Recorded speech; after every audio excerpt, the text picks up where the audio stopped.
6 லட்சம் புருஷர்கள், கிட்டத்தட்ட 34 லட்ச ஜனங்களை நடத்தி கொண்டிருந்த மோசே கர்த்தருடைய சமூகத்தில் நின்று ஜனங்கள் இறைச்சிக்காக அவனை நெருக்கப்படுத்தின பொழுது கர்த்தருடைய சமூகத்தில் வந்து நின்று கர்த்தரை நோக்கி விண்ணப்பம் பண்ண பொழுது கர்த்தருடைய வாயிலிருந்து வந்த ஒரு வார்த்தையாக்கும் இது. என்னாகமத்தில் நீங்கள் அதை பார்க்கலாம். 11:23.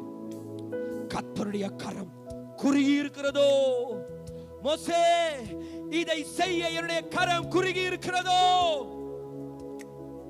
இதை நான் செய்கிறதை இன்று நீ காண்பாய்.